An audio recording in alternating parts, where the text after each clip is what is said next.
But I'm telling you and I'm telling everybody at this table that that's a shark. And I know what a shark looks like because I've seen one up close. And you better do something about this one because I don't intend to go through that hell again. Welcome back, everybody. Back to the radio. It is the 4th of July, so happy 4th. Hopefully everybody's being safe out there. Don't catch anything on fire, especially yourself. I used to always love, as a kid, 4th of July, New Year's. Of course, living on the island, any reason to party was a good reason to party, or just, hey, let's party. Everybody in Hawaii just loves to get together, make a bunch of food, and break out some beers and or soft drinks if that's what you prefer. That's one thing about the island, man. Everybody's easygoing. It doesn't matter. You're always welcome. You could be, of course, the total stranger, and you are always welcome to somebody's party. The aloha spirit, as they call it on the island, is definitely unmatched by anything. So, but I always found it interesting living on an island because, for me, like somebody that's afraid of sharks, afraid of the water. But I do love the beach. But that's always been a fear. But it's kind of interesting because. There's, of course, a great line that was said by the late, great Roy Scheider. He said, "It's only an island from the sea." It's only an island if you're looking at it from the ocean. But yeah, living on it, it's I guess it's kind of different. It was different, and it's so strange how you don't. There is limitations as far as like getting things. I guess you could say there isn't so many specialty shops. I guess if you wanted to buy certain. But there is and there isn't. Let's put it that way. Out here where I'm living now, one of my favorite things to do, obviously, which I've said many times, is shop for DVDs, VHS tapes, books, vinyl records. So out here I've got a few different outlets just like within just a very short distance to travel and get there and actually buy these things or check them out and get access to seeing a lot of them. On the island there is a place to go. I used to go to it all the time. It's called Kona Bay Books, and I've actually, I don't know if I made any vlogs or anything like that of that place, but really, it's just a giant warehouse, and it's full of stuff. You can go in there and really find almost anything, just about. I found a lot of really cool things that were out of print in there. A lot of Charles Bronson, 10 to Midnight. I found that one in there. That one at the time was kind of out of print and kind of hard to get. Of course, now it's neat that they're going through and they're re-releasing a lot of these. But of course, even those re-released ones are kind of getting a premium. I know 10 to Midnight, when it was on the Twilight Time release DVD or Blu-ray or whatnot. Now it's you're going to pay a premium for it. That is, if you want to pay that kind of money for it. So, but it's out there. It is. The same with I got the old horror flick Silent Night, Deadly Night from them. That was on DVD, and that was before they re-released it on Blu-ray and stuff that was coming out. And of course, I think that it's gone through 2 other releasing since then. I've got the original Anchor Bay releasing of it. Anchor Bay did 2. They originally did the DVD, and then they did a Blu-ray. And it's funny, it's like it's like out of print. Everybody's paying a fortune for these things, and then all of a sudden they get re-released, and the thing is like in a $5 bin at Walmart. I find that funny. And then I think now it's Scream Factory or Shout Factory, one of the two. I think it's the same company, but I think it's one of those I think it's them that did it, and it's out now, and you can get it fairly cheap. Both 1 and 2, which both 1 and 2 were really difficult to find at one time. Now it seems that 3, 4, 5 is the difficult ones to get now, and yes, there is that many, I know. Those are kind of getting a little difficult to find. They have like a pack of them, and it's got all of those, like 3, 4, and 5 in it. I think number 5 is the one that's called the Toy Maker, which is kind of funny because it's the most screwball one of them all. But when the first Silent Night, Deadly Night came out, a lot of people threw stones at that movie because they were like, "Oh my gosh, how can you do this? Why would you, turn Christmas into some kind of horror fiasco thing?" And Mickey Rooney was very audible about it, and he's like, "How dare they touch, Christmas?" And yet he's starring in number 5. The hypocrisy. That's awesome. So, I guess, as my uncle would say, money talks and Waha walks. Oh, man. But, but a couple of cool places, just kind of reminiscing back on the island. There's a place called Killer Tacos. Speaking of killer stuff, this was a place in the Old Industrial area. Old Industrial area is kind of one of those. It's got a lot of cool places to look around in, a lot of old businesses. But there actually right before I left, there was actually a firearms shop that opened up down there too, and but. One of the things that were in there was this place called Killer Tacos, and they were there for a while. When I first kind of I guess opened up, or we first kind of knew about it, we used to go there and eat there all the time. And man, I tell you, their stuff was really good. It really was. It's not bad at all. It was pretty good. Also down there, if you like Mexican food, there's more of an authentic Mexican food place down there called El Maguey. And they're in the Old Industrial area. A little hole in the wall, little restaurant, and it is just the best. That has got to be still to this day the best chili relleno I've ever had. Still, and I've tried them. I've tried them all over out here and stuff, but that is really, for me, that was the best. That still, nothing has topped that. Whatever the sauce that they used at that restaurant was excellent. However they made it and everything, their chips and salsa they would serve, everything was just top notch. So yeah, once we found out that place, we ate there quite a bit. So but friend of mine, a friend of mine, I think he had a shop down there. I used to go down there and visit him. Do stuff down there, the industrial area. And of course everything is near the ocean, so you can always hear the ocean no matter where you are down there.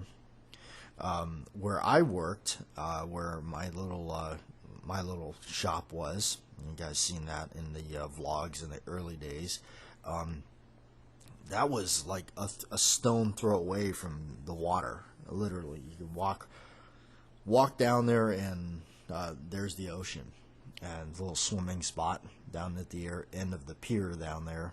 Everybody goes, and that's connected at the one end of what is known as Ali'i Drive. Ali'i Drive is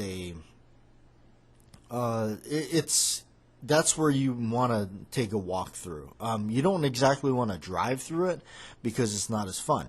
Now, if you're going to go there and visit, I strongly suggest to walk that Ali'i Drive. Walk it, from one end to the other, and just check it all out on foot, because that's how you're going to, get everything and, get to have access to all those places. Because if you drive it, you're battling really tight parking spaces and stuff. And that's the other cool thing about the island is you can literally That's the other, like, now, not to say that the Hilton and all those like the Four Seasons, all those hotels way out of the way isn't nice or anything, which they are. They're superb, but they are also a 40-minute drive from Kailua which is the town, the small town, little, that's where, so it's a little drive away. Now, the benefit of being out that way, where if you're going to stay at like the Four Seasons or the Hilton or anything like that, there is like the king shops, the queen shops out there, which is just some high-end shopping, really. They have some restaurants there, and the Ruth's Chris Steakhouse is there, my favorite. There's grocery stores and all that out there. Tommy Bahama's out there, Louis Vuitton, all those, really expensive stuff. But if you really want to see what Hawaii's all about, and the culture, the people, just the run-of-the-mill town, you're going to need to go to Kailua Kona, the town. So if you want to do it this way, you can literally get away with.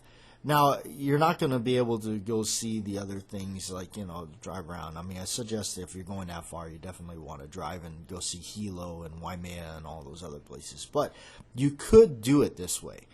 You could stay at the King Cam Hotel, which is at the end of Ali'i Drive, which is at the end of where the pier is, and literally was just a walk up the hill from where I used to have a shop that I worked at. You can walk. You stay at this hotel. It's not a dump hotel. It's very nice, and you walk downstairs. You can go to the buffet, or you can walk right on out and go swimming and walk right back up to your hotel room. It's on a beach. It's literally on a beachfront, and it's a fairly nice hotel. It's not the cheap, but it's not the most expensive either. And it's fairly nice. And then you're right there on Ali'i Drive. You can walk through and walk right back. It's across the street from a restaurant called Quinn's, almost by the sea. Excellent restaurant.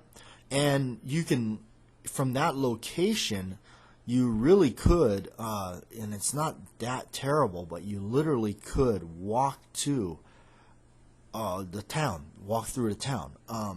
It's not that difficult to literally walk to the grocery store and walk back. I guess if you bought a bunch of stuff, it might be a hassle to carry it all, but not too bad at all. Not cumbersome, really. If you had like a little like a red wagon kind of thing, it wouldn't be that difficult, I guess. But that's kind of the interesting thing, is if you stayed there, you could literally walk around through the town and then walk back to your hotel room. You almost get away without having a vehicle, or if you wanted to cut down the time of having a vehicle. Just because I know everything is expensive. The trip out there is expensive. You have to stay at a hotel room, all that stuff. I mean, it's a big expenditure, and if you're trying to, for a lot of people that they're trying to do this and they're trying to do it, most cost effective, if there is a such thing as a trip to Hawaii being cost effective. But it's something that it's a possibility. It definitely is. Like I said, when you want a vehicle, you're going to want to see Waimea and Hilo and all that. Hilo, I would much rather visit Waimea than Hilo. Hilo, and I'm not trying to rag on Hilo and Hilo people or anything like that. Hilo is a very damp and rainy and cloudy side of the island. It just is. It suffered a tsunami some years and years back, and it really hasn't recovered. It's got its own beautiful areas, but I like personally Waimea, because Waimea the weather is in between. It's usually really nice. We used to take road trips up there all the time and check it out. Parker Ranch is up there. Parker Ranch is one of the largest operating ranches in the United States. Yes, I'm not kidding. It is amazing. Hawaii has its own cowboys, and they've been, I think, if I recall right, they've been like that before, a lot of other things. They're called Paniololos. There's a Paniolo Hall of Fame. My Uncle Billy's actually in the Hall of Fame down there in the Waimea. You can actually see his name on the plaque. It's a really neat and beautiful area. The hillside, everything is beautiful. I really miss just taking the road trip days up there, and we used to go up and see the scenery, take pictures, and go and go into these restaurants and stuff up there and eat, and just kind of travel around just randomly, and just not really, we went to a rodeo up there and all that stuff. So it's a good time. Anyway, reminiscing of the island. If it wasn't so expensive and so hard to make a living there, that's what it is. You have to really have your ducks in a row and play the money game smart to be able to survive. That's the difficult thing. But it's no much different, I guess, than any of the other more expensive states to live in. California, New York, that kind of places. It's quite pricey to live in these places, so I guess it's no different than the island. Just, I guess the island, you have a beautiful scenery to look at all the time. You live in paradise. So, but the 4th of July is rolled around here, and looking back at the channel. I'm talking about the JW channel itself. It's so crazy to think all of this time. It literally has been started. The channel originally posted a video on July 4th, 2014. That's when we started making videos. We posted up a video, and an actual full-length video. The other one, I think the very first one, and some of you actually know the channel better than I do, was just some pictures of the island and whatnot, and we did that. So yeah, ever since really 2014, July 4th, and here we are, July 4th, 2021, had zero idea that we would be doing this long. Did not intend it to, I just didn't think it would be this thing that kept going like this. And the channel has gained so much viewership since then. So many clicks to videos. We're talking over 17 million views. And that is insane. I cannot believe that it has gotten that far. This is, 7 years? I believe, if calculations are correct. This is 7 years of doing this. Cannot believe, looking back at some of these videos, to think that was over, that much time. 6 years. 7 years doing some of this stuff, and then looking back and seeing some of the stuff that we had, we videoed, sold. It would have been crazy to imagine if I would have kept everything, which I did not. Actually, coming around now, is sold off. Damn near all of it. And then we also had access to a lot of things that weren't ours. Friends that would stop by the shop, let me photograph something for the day. They come back and pick it up in a few hours or whatnot. Was able to film stuff that way, and also, having, working in that shop, anything in the inventory, we filmed it. Why not? It was there. We could do it. So let's just do it. So we filmed it. And also, I got to be really good friends with the Kona Guns and Ammo shop, which was, of course, the next shopping center over. And had access to that, so why not? I filmed, went in there, and he said, "Yeah, man, anything you want to film, just come on in before I open the doors," and I would, and I'd go in there and film stuff, and that was really cool that he allowed me to do that, and it gave more content to us. It broadened stuff to where it wasn't just my stuff that I had; it was a mixture of a lot of things, so. That's where I'm just kind of rolling through the oldest videos on that channel right now. I can see right away. I know a lot of this stuff in the beginning was mine, but like the 637 Wyatt Deep cover package, that wasn't mine. That was something that belonged to the shop, I believe. And the Colt Python, that was highly polished stainless, or it was nickel. I can't remember which one it was. And I get these questions too. It's like, though, somebody will ask me a question on it, I'm like, I don't even remember. I mean, some of this stuff is so far back. The FAG high power, man, I really wish I would have kept that thing. That was a really nice high power. It really was. That was a truly nice pistol. Really should have kept that. But things move on. The MMP 40 Shield, obviously not mine. The Walther P22, not mine. Again, there's the that silver Python, not mine. Just the Diamondback that was brand new in the box, not mine. It's just so there's so many things that just were not mine. In that Rock Island Armory M206 revolver, I bought that out of just I couldn't believe the price on it, and I actually used the license to get it. Made a lot of videos with it, and it was a nice revolver. It was not bad. It would hang up.